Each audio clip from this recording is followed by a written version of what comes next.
In the last 18 months, 3 of the wealthiest men connected to the Middle East lost more combined wealth than the GDP of a small country, quietly, without headlines, without a single press release. And the terrifying part, the part that should make every person watching this stop and pay attention, is that they still don't fully understand what hit them. This isn't a market correction. This is a permanent shift. And it has already begun destroying people who thought they were untouchable. Please subscribe and activate the button to help us reach 1,000 subscribers so we can bring you more relevant content and so YouTube can notify you when we publish new videos. Let's start with something nobody is saying directly. The Middle East conflict is not a regional problem with global consequences. It is a global restructuring using a regional conflict as its visible surface. Beneath the headlines, beneath the casualty counts and the ceasefire negotiations and the diplomatic statements that change nothing, something far more consequential is happening to the architecture of global wealth. And the people it is happening to are not governments. They are individuals, specific, named, extraordinarily wealthy individuals whose fortunes were built on a set of conditions that this conflict is dismantling in real time. Some of them know it, most of them don't. Not yet. Here is the fundamental truth that every analysis of this conflict misses when it focuses on oil prices and regional instability. Wars do not primarily destroy money. They destroy the conditions under which certain kinds of money were possible. The distinction sounds academic. It is not. It is the difference between a storm that passes and leaves the landscape recognizable and a geological event that permanently changes the terrain. The Middle East right now is the geological event. The fortunes being destroyed are not being destroyed by bombs or sanctions or market crashes, though all of those are present in various forms. They are being destroyed by something more fundamental and more permanent than any of those mechanisms. They are being destroyed by the collapse of the premise, the single foundational, never seriously questioned premise on which they were built. That premise is access. Access to relationships. Access to information. Access to the political corridors where the real decisions about who gets to do what in which market under whose protection are made. Access to the specific geography of influence that the Middle East represented, for decades, to a very specific class of global investor, the class that understood that the real money was not made in public markets but in private relationships, in rooms that required an invitation, in conversations that required a history. For those investors, the Middle East was not simply a destination for capital. It was a system, a carefully cultivated ecosystem of relationship and trust and mutual interest that had taken decades to build and that produced returns, financial and relational and political, that no purely market-based strategy could replicate. That system is being destroyed. Not dismantled gradually by changing economic conditions, destroyed by the specific, irreversible quality of what war does to trust between people on opposite sides of a conflict that forces everyone to choose a position, even people who spent careers carefully avoiding positions precisely because their business required relationships across every side. The investor who built 30 years of relationships across the fault lines of the Middle East, who was trusted by parties that didn't trust each other, who operated in the space between competing interests, who derived his value from being the person who could talk to everyone, that investor woke up one morning and found that the space he occupied no longer existed, that the fault lines had become walls, that his relationships had not simply become complicated, they had become contradictory. Maintaining one now required abandoning another, and in some cases simply being associated with the wrong party, through a historical relationship, through a past investment, through a dinner attended 3 years ago that now reads differently in the current political climate, was enough to contaminate everything else. This is the destruction that doesn't make the news. Not the billionaire who lost a specific asset in a specific location. The billionaire whose entire operating model, whose reason for being the person he was in the rooms he inhabited, became incoherent overnight. Because access is not a thing you own. It is a thing you are constantly earning through the maintenance of relationships that require consistency, reliability, and the specific kind of trust that only forms over time between people who have repeatedly chosen to protect each other's interests when they didn't have to. You cannot store access. You cannot insure it. You cannot diversify it across jurisdictions or legal structures or professional advisors. When the human relationships that constitute it break down, when the political reality makes those relationships impossible or dangerous to maintain, the access disappears. And with the access, the entire category of opportunity that only existed because the access existed. The fortunes built on that access are not currently in free fall. Free fall is visible and fast. What is happening is slower, quieter, and more total. They are becoming irrelevant. And there is nothing more devastating to a man who built his identity on being indispensable than the discovery that the world has reorganized itself in a way that no longer needs what he spent his life becoming. I want you to understand something specific about the scale of capital connected to the Middle East. The sovereign wealth funds of the Gulf states, Saudi Arabia's Public Investment Fund, the Abu Dhabi Investment Authority, the Qatar Investment Authority, Kuwait's Sovereign Fund, these are not simply large pools of money. Together they represent something in the range of $4 to $5 trillion in assets under management. That number is almost impossible to make visceral, so let me give it a shape. $4 trillion is roughly equal to the entire GDP of Germany. It is more than the market capitalization of every company listed on the stock exchanges of most countries you can name. It is a concentration of capital so large that when it moves, when the allocation decisions shift even slightly, when the percentage going into a specific region or asset class changes by a few points, it reshapes markets. Not influencing them, reshape them, creates or eliminates opportunities at a scale that individual investors, regardless of their sophistication, can only respond to, never anticipate with full accuracy. That capital is moving right now. Not in the headlines, not in press releases, in the quiet, deliberate reallocation decisions that sovereign wealth funds make when the political calculus of their existing positions changes in ways that can no longer be managed through normal relationship maintenance. And the billionaires who built their business models around being the intermediaries between that capital and the opportunities it was pursuing, who positioned themselves as the people who could connect Gulf sovereign wealth to Western assets, who could navigate both environments, who could translate between the cultures and the legal systems and the political sensitivities in ways that required their specific expertise, those people are watching the most valuable thing they built evaporate. Not because they are no longer skilled, not because their knowledge is no longer accurate, because the relationship architecture that their knowledge was designed to serve is being dismantled by political forces that have nothing to do with the quality of their advice or the depth of their network. The political forces are real and they are accelerating. In Western countries, sovereign wealth fund investments from Gulf states have become politically complicated in ways that they were not 2 years ago. The conflict has generated an emotional and moral intensity in public discourse that makes the management of these investment relationships, always delicate, now genuinely treacherous, a different kind of challenge than it was before. Governments that were quietly welcoming of the Gulf capital are now managing domestic political constituencies that have views about that capital and its sources that cannot be ignored without electoral cost. In the Gulf states, the pressure runs in the opposite direction but with equal force. Regional public opinion, regional political alignment, the specific optics of maintaining deep financial integration with Western capitals that are simultaneously supporting or appearing to support positions in the conflict that are deeply controversial within the region, all of this creates pressure on the funds to demonstrate a degree of financial independence that their current portfolio composition does not reflect. Neither side wants a clean break. Clean breaks are expensive, disruptive, and economically irrational. What both sides are executing instead is a managed drift, a gradual, undeclared, mutually uncomfortable repositioning that each party is doing slowly enough to maintain plausible deniability about the direction of travel. But the drift is real, and for the billionaires whose business existence depends on the relationship being warm, not merely functional, the drift is existential. Let me give you the human version of what this looks like on the ground. There is a specific class of private equity executive whose entire career was built on a single asymmetry. They understood the Gulf better than their Western peers, and they understood Western markets better than their Gulf counterparts. That asymmetry, that specific, hard-won expertise in the middle of the relationship was their product, their entire reason for being in the rooms they inhabited. The fees they charged, the carry they earned, the access they commanded, all of it was a monetization of that asymmetry. The drift is collapsing the asymmetry. As both sides become more cautious about the relationship, more guarded about what they share and with whom, the information and trust flows that created the asymmetry thin. The insider knowledge that justified the premium dries up.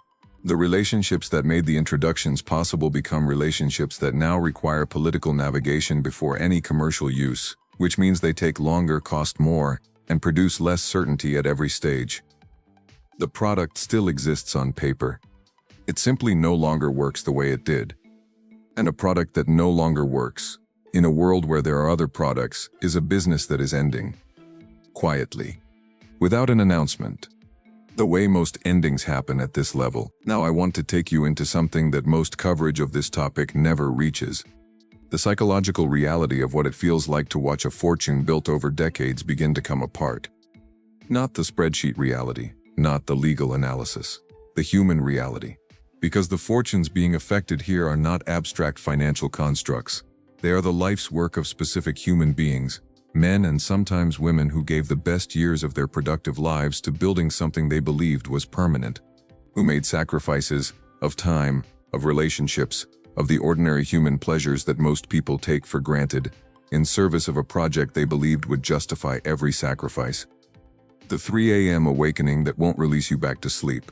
The feeling of lying in a room worth more than most people will earn in a lifetime, and being unable to stop the mental calculation that keeps arriving at the same answer no matter how many ways you run it. The conversation with your most trusted advisor, the one who has been with you for 20 years, the one whose judgment you have staked real decisions on, the one whose face you have learned to read over decades, and seeing in that face something you have never seen there before, not alarm, not a crisis, something quieter and more permanent than crisis. Uncertainty. Not about the short term, about the premise. These are not weak men.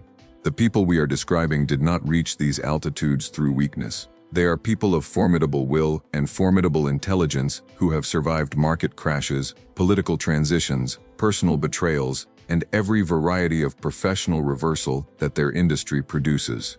Resilience is not what they lack. What they are confronting is something that resilience, individual, psychological, personal resilience, cannot address. Because the problem is not internal. The problem is structural.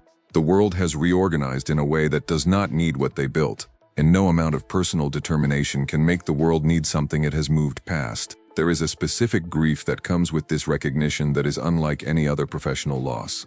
It is not the grief of failing. These people did not fail. They succeeded completely and for a long time at exactly what they set out to do. The grief is the recognition that the success was real and is now, through no fault of their own, in the past tense. That the story of their professional life, the story they told themselves about what they were doing and why it mattered and what it was building toward, has been interrupted at a point where the ending they imagined is no longer available. The fortunes at risk in this moment carry that weight, not just the financial weight, which is real and significant. The human weight of work done and time spent and choices made in the faith that the premise was solid. And here is what makes it more devastating than any ordinary financial loss. The people most exposed cannot say so publicly. The architecture of their position, the very thing that gave them their power, requires the performance of confidence, requires the projection of stability, requires that the relationships, which are simultaneously the most valuable thing they hold and the thing currently under the greatest threat, continue to believe that the person they are in relationship with is in control of the situation. The moment the performance cracks, the moment the network senses that the person at the center is managing a problem rather than navigating an opportunity, the relationships that were already thinning thin faster. Because relationships at this level are not maintained by affection, they are maintained by utility. And a person who is visibly struggling is a person whose utility is in question. So they maintain the performance. They show up to the meetings with the same certainty they always projected. They take the calls and give the assessments and make the introductions and execute the presentations with the professional precision of people who have no problem worth mentioning. They manage the external narrative with the same sophistication they have always applied to every other aspect of their professional existence. And in the gaps, in the cars between meetings, in the hotel rooms in cities where no one knows them well enough to read their face, in the specific silence of a successful man who cannot tell anyone what is actually happening, the reality accumulates. The structures are cracking. The premise is failing, and the clock is running. But here is the part of this story that changes everything. Because for every fortune this war is quietly destroying, there is another fortune being quietly built, by people who saw this coming, who is positioned for it, who understood something years ago that most of the market still hasn't processed. What they saw, and what they did about it, is worth more than anything else in this video. Let me tell you about a different kind of billionaire. Not the one frozen in the headlights of a changing world. The one who read the signals 18 months before they became obvious. made the calls that nobody around him understood, took positions that looked at the time like unnecessarily early exits from perfectly functioning investments, and is now sitting on a cash position and a reposition portfolio that the current environment is validating with a completeness that even he did not fully anticipate. He is not smarter than the people being destroyed, not meaningfully, not in any way that would show up on a test of intelligence or financial knowledge or market understanding. What he has is different from intelligence. It is a specific, cultivated, almost painful willingness to take the premise of his own success seriously enough to stress test it. Most successful people at the highest levels protect their mental model of why they are successful the way they protect their physical health, with care, with investment, with a genuine reluctance to expose it to information that might damage it. Because the mental model is not just an intellectual framework, it is the foundation of the confidence that makes the actions possible. Shake the foundation, and you risk shaking the confidence and the actions that the confidence enables. This man does something different. He treats his mental model the way a serious engineer treats a bridge design, not with reverence, with suspicion, with the specific productive suspicion that says, "This has worked so far, and my job is to find the condition under which it stops working before that condition arrives." He found the condition. He found it in the specific fragility of the political relationships that sustained the access model. He found it in the accelerating divergence between the political pressures on Gulf states from within the region and the political pressures on Western governments from within their own electorates, a divergence that was already visible 18 months ago in the texture of conversations, in the specific quality of caution appearing in relationships that had always been warm, in the gap between what people said publicly and what they said in rooms where they believed the conversation was genuinely private. He started moving capital, not dramatically, not in the panicked, visible way that signals distress and accelerates the problem it is trying to solve, with the patience and precision of someone who has enough time and enough structure to execute a reorientation over months rather than days. Small positions first, testing the exit liquidity, confirming that the moves were executable at the scale he needed without affecting prices or triggering the notice of counterparties who would read the movement as a signal. Then larger positions. Then the restructuring of the relational portfolio, the deliberate management of which relationships to deepen, which to maintain at reduced intensity, and which to allow to thin naturally rather than investing further in the maintenance costs that the current political environment was making unsustainable. Where did the capital go? Into the geography of the next configuration, into the jurisdictions that are positioning themselves to become the new nodes in the reoriented network of Middle East capital flows, into the infrastructure of the energy transition, not as an ideological position on climate, but as a strategic bet on the direction of government policy in countries that have just watched their energy dependency become a geopolitical liability in real time. Into defense and dual-use technology, the specific layer of the defense ecosystem that governments need to scale and cannot build internally at the required speed, and that will be in sustained high demand for longer than any current electoral cycle lasts.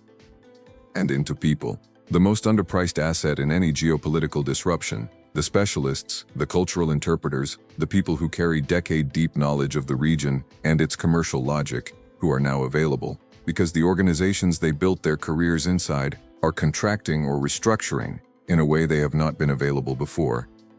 This man is building positions in all three, patiently, without announcing it, in the specific silence of someone who has learned that the most profitable moves are the ones that happen before the narrative catches up with reality. He is not a war profiteer. He is not benefiting from the suffering the conflict generates. He is doing something far simpler and more human than that. He is paying attention, and in a world where the people around him are managing their fear of what is changing by focusing very hard on what has not yet visibly changed, attention, genuine, honest, uncomfortable attention to what is actually happening, is the scarcest and most valuable resource in existence. History does not announce itself.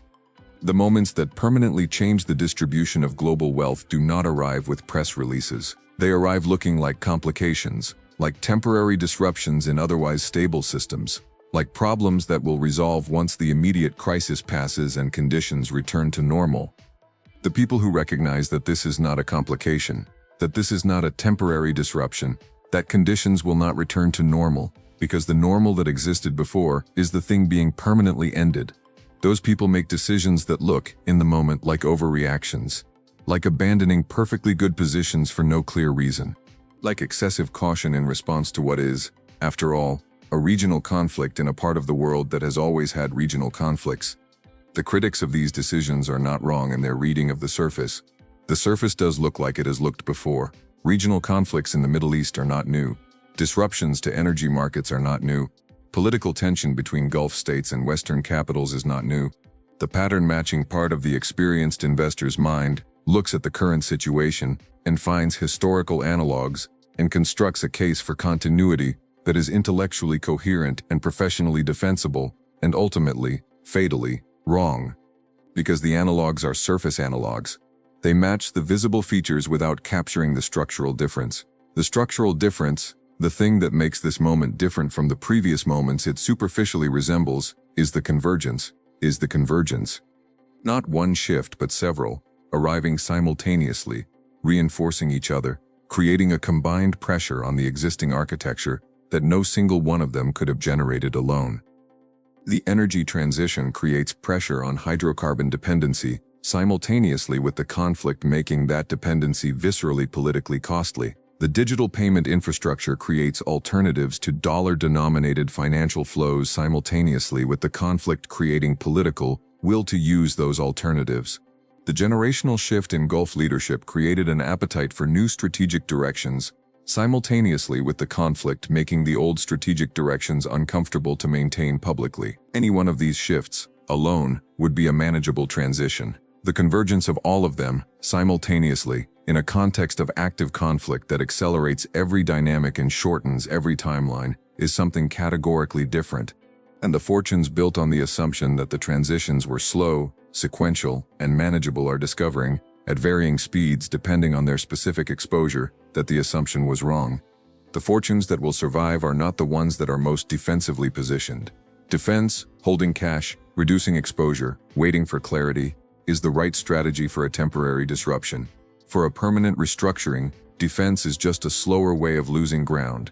The fortunes that will survive and grow are the ones that are understood early enough that the destination has changed, that the world being built by this conflict's aftermath is a specific, describable world with specific, identifiable requirements, and that the investors who position for those requirements now, while the rest of the market is still arguing about whether the transition is real, will build the foundational positions of the next generation of global wealth. Those positions are being built right now, not visibly, not in ways that generate coverage or commentary, or the kind of market attention that would defeat their purpose. In the specific, deliberate silence of people who have learned that the most important moves are the ones made before the majority understands what the moves are for. Some of the men and women watching this are in the position of needing to ask themselves which side of this transition they are on. Not as a theoretical exercise, as a practical, urgent, time-sensitive question, because the window for the kind of deliberate, controlled repositioning that protects and extends a fortune is always shorter than it appears from inside the position. And the cost of waiting for certainty, for the moment when the direction is so clear that the decision feels safe, is always paid in the currency of positions that were available earlier at prices that are no longer available now. The war in the Middle East is not a market event. It is a selection event. It is selecting, from the universe of large fortunes currently exposed to its consequences, the ones built on premises honest enough to survive reality's revision of them, and it is eliminating, through the specific mercilessness that all genuine structural change applies to the structures built for a world that no longer exists, the ones that were not. You have now seen the mechanism. You have seen who is on which side of it. The only question that remains is the one you have to answer for yourself. Not about the Middle East. About every premise you have built something on that you have never seriously tested. Because the war does not stay in the region it starts in. It never does. Luxury power exists for one reason only, to reveal what the elite pay to hide. Subscribe to Luxury Power and hit the bell now. Every week a new secret is uncovered. Drop in the comments where you're watching from. We love knowing our global audience. Everything you saw here is based on real cases, verified contracts, and documented facts. We don't glorify wealth, we dissect it. Do you still think money buys freedom? Tell us in the comments. Share this with someone who needs to see the truth. And remember, even the most expensive life can be a gilded cage. See you in the next video.